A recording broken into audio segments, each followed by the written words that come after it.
Hello, ladies and gentlemen, and welcome to the Hustle Up podcast. We are your media mastermind dedicated to all the movers and shakers out there grinding past a traditional 40-hour work week, aka the minimum required of being an adult and a productive member of society, to those 50, 60, 70, 80-hour grinds to create a life by design and quit living life on default. This project started, and this podcast started, as a result of some of the interesting conversations that I have with one of my best friends and entrepreneurial minds out there, Mr. Jonathan Hessing. Jonathan, hey. Pleasure to be here. Pleasure to be here. My name is I dressed Clint up for the occasion. Nice.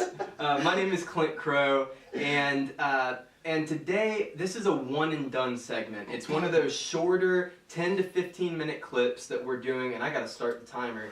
10 to 15 minute clips that we're doing straight off the dome. That we take a topic that we find interesting and relevant to today. We come to you live, raw, unfiltered, unedited. We are never editing out mistakes. We trip over our words, but we believe that we're documenting the process and creating content that would be relevant to motivated millennials in today's workforce. So we've talked about the law of attraction, the law of action.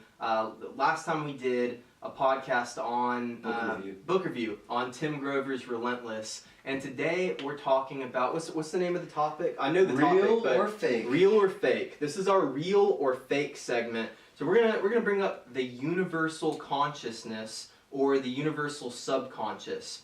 And one of the things that we've hit on more than once is the idea of the wisdom of crowds. Ben Franklin was one of the first people to identify this.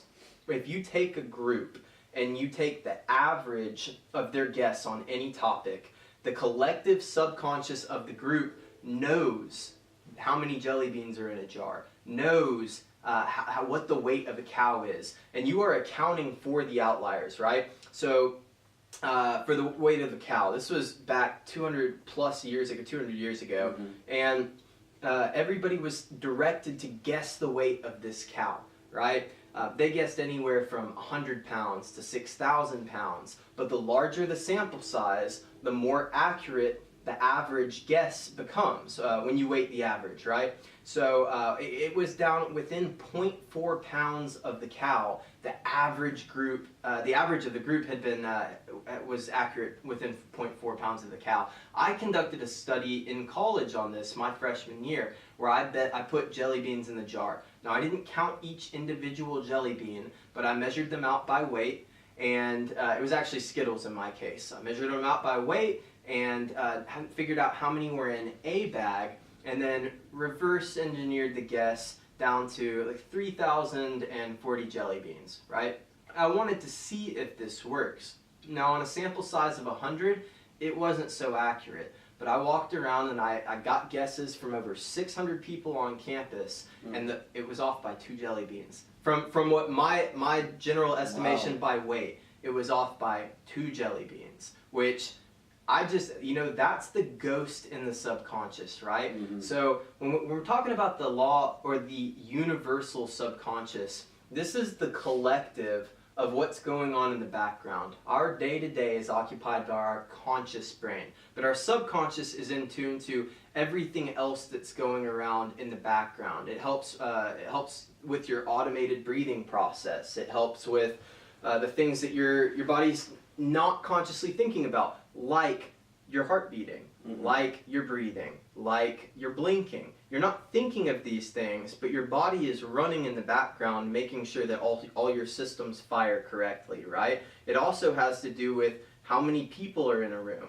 You're not judging, oh, there are 120 people in this room, right? You might consciously pay attention to it, but in the background, your brain has a decent idea. When you look at the idea of Limitless, like the movie Limitless, Bradley Cooper takes this Limitless pill, and he's instantly he's unlocked this portion of his brain that is recorded information in the background, and he can recall every instance that he's ever been taking in information, whether that's smell or sight or hearing things in the background, hearing things that aren't normally, that he's not normally paying attention to.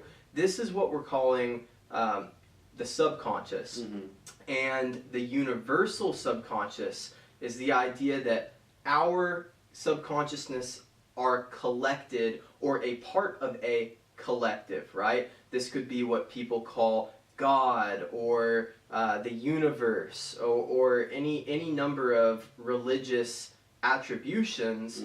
Another term for it might be the collective subconscious, or the idea that God is the collective subconscious of the human race. Jonathan? Yeah, no, I'm, we've talked about this many times. I'm completely on page with what you're saying. I agree. I think that we're human beings, and the being part is that collective consciousness, and the human part is what makes us all different. The human part is your conscious mind. Your subconscious is that being, that interconnected universe, God connection that we have to every living or every bit of energy, living or not, on Earth. Your soul is a manifestation of the one greater spirit. That's right, and it's got multiple brains throughout your body. Your heart could be a brain. I believe your head brain, heart brain, gut brain. Gut brain. Your gut brain is your solar plexus, and that's where the subconscious is, and that's where the term "I have a gut feeling" comes from. That's how you know. I was discussing with a couple friends the other night. Is how do you know if you're being intuitively spoken to through God or / the universe in this context, or how do you know if it's self-doubt or fear? And one is you feel, and the other one is that you think. And I think it's, if you take so that's one listening to that intuition. Right, and that's in that subconscious in your solar plexus, and then your heart. It has the strongest electromagnetic pulse of any of the three brains, and that's something that's scientifically proven. So is that more so than your brain? Yes. Than your mind brain? Yeah, your heart pumps stronger electromagnetic impulses or pulses, and then your brain is your conscious. How do I maneuver and navigate in this physical three-dimensional world? It takes your five senses, collects all that information, run these algorithms, and prepares you for threats, which is where fear and self-doubt. Fight or flight, the amygdala. Right, and so that's your human brain, interacting with your spiritual being, and that's that combination, that convergence of all of those together is what makes us human beings.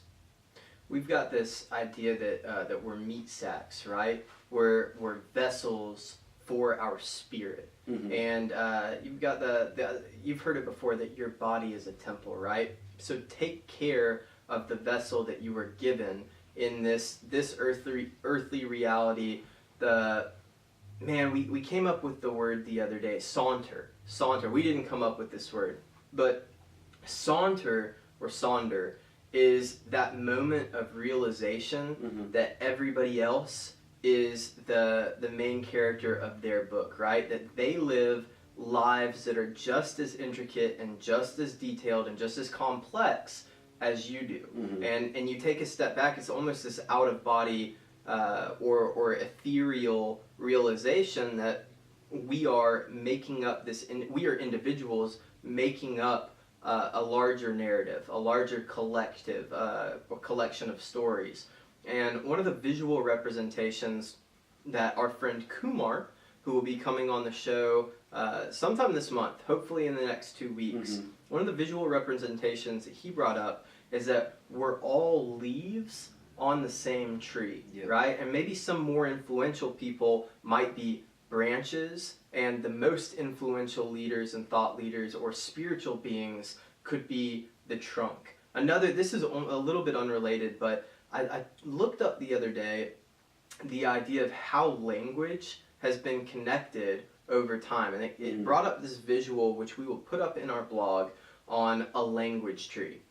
And all language is really stemming from Indo-European, right? So all of your different languages and dialects, all of your different dialects branch out from these Indo-European dialects, right? And then you've got your Romance languages. So from Indo-European, Roman languages and Latin influenced the next. It's something like 12 other languages, 12 major languages today, right? And then your Germanic and your French type. Well, French is a Latin derivative, but your Germanic languages influence like German, Dutch, Swedish, I don't even know all of them, right? But they're all stemming, right? So for the individual, you're like a leaf on this. It's like the language tree, and you're making up a portion of the larger universal subconscious. There's the idea that you are God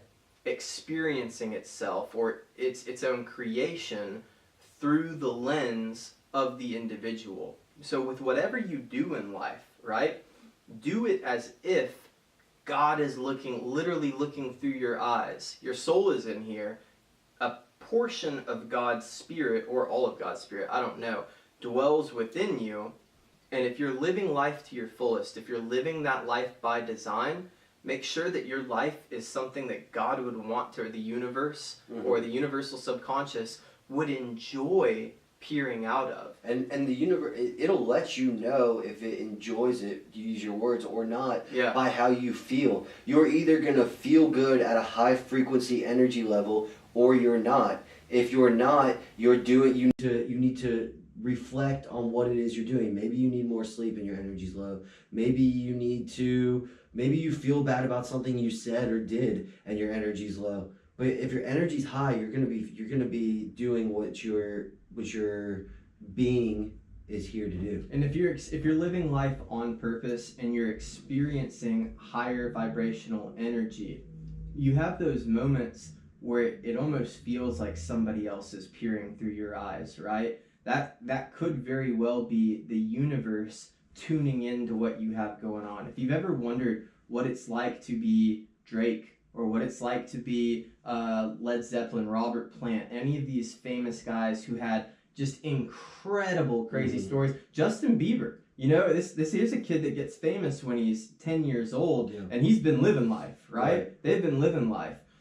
They're living these lives on purpose that I guarantee you the universe has enjoyed tuning into. And it's not about living life without sin, or without trying, there's also a strong argument for the fact that the universe and creation as a whole has these factors built into it, right? So you want to be putting good energy out there, but if you're living the kind of life that you can be proud that God is tuning into, or that the universe is experiencing, if you're carving a one-of-a-kind path, then boy, God's looking through your eyes. You're in tune. You have higher vibrational energy, and you're trying to avoid lower vibrational energy. So universal change it, or bring it up. Universal consciousness, real or fake? Absolutely real. 1,000% real. 1,000% real. And we would love to know what. And there's science on that. Science, philosophy, and religion, and people who listen know we're huge on meritocracy. And personally, for me, there is no better way for me to find truths than find the parallels between religion, philosophy, and science, because they do exist. One question to ask yourself is, why do we all have things that are built in, right? The idea that we're all searching for meaning. The idea that we can all connect on the concept of love. And that everything in creation, dogs all pee the same way. They all sniff, and they all have a process. There's the idea of instinct, right? There are instincts built in, and DNA has memory. Right. Your DNA remembers things zillions of generations back, that through the reptilian brain, through DNA, your body has a memory built in that tells you to fear looming objects, right? Because it could be a predator. You could be thinking about a cat in a tree, right? And you don't even remember what you ate for breakfast 9 days ago. Right. Your body remembers things. There's the idea that the body keeps a score. Your body and your DNA remembers things back generations. It knows what your great-great-great-great-grandfather looked like and what his traits were like. So there is a universal subconscious built into the nature experience, to the human experience. That's a great point. What you believe about it may vary from person to person. You may be agnostic, you may be an atheist, you may not be religiously affiliated, but it's it's incredibly hard to deny the idea of a universal subconscious. Absolutely. So that's our opinion on this. Comment below. We would love to know, or send an email to us. It's on our website, www.hstlup.com. Send us a DM at HSTLUP. We would Tell the camera in person. Yeah, I'm telling the mic. That's my fault, right? I'm gonna look at you guys now, right? So at Hustle Up, HSTLUP, send a DM, send an email to our website. We really want to know what y'all think, because we're always down to chop it up and have conversation. That's right. Spread the word. Let's do it. You know what? In fact, when this drops, we're gonna comment on every single comment. We'll reply to every single one that we can, at least for a couple of days. Yeah, that's a great idea. Yeah, all right, we're gonna do that. We're It's gonna gonna be sick. Follow us, spread the word. We're a different kind of conversation. We're your media mastermind. I'm Jonathan. I'm Clint. Hustle up.